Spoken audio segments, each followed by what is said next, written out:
بسم اللہ الرحمن الرحیم۔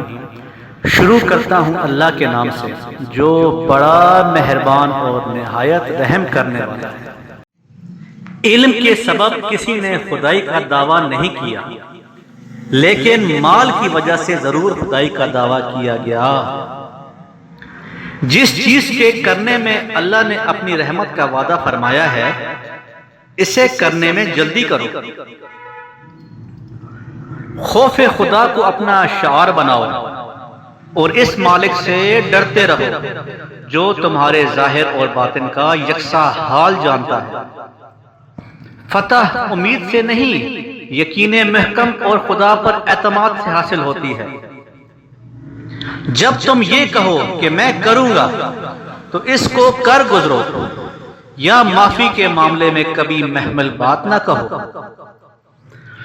کم گوئی میں حکمت، کم خوری میں صحت اور لوگوں سے کم ملنے میں عافیت ہے۔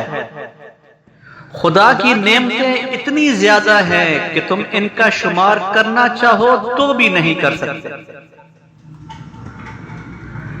تمہیں جو کچھ تمہیں نظر آ رہا ہے، اس میں کچھ باقی نہ رہے گا۔ مال یا اولاد سب فنا ہو جائے گا، البتہ اللہ کی ذات کو بقا و دوام حاصل ہے۔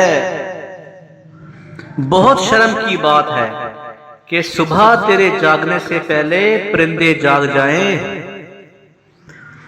وہ لوگ بہتر ہیں جو دنیا کو آخرت کے لیے ترک کر دیتے ہیں، لیکن جو دنیا اور آخرت دونوں کو لیتے ہیں وہ بہت بہتر ہے۔ دولت عورت کے پیچھے آتی ہے۔ دولت مند ہونا چاہتے ہو تو عورت کی قسمت کو اپنے اوپر اوڑھ لو، یعنی اس کی حیا اور اس کی پارسائی اوڑھ لو تو عورت کا رخ آپ کی طرف ہوگا۔ تکبر اور غرور دل میں داخل نہ ہو، ورنہ سارا کیا دھرا مٹی میں مل جائے گا۔ جو رائے بھی کسی کو دو، اس میں خدا کا خوف ضرور شامل ہونا چاہیے، ورنہ خسارے کے سوا کچھ حاصل نہ ہوگا۔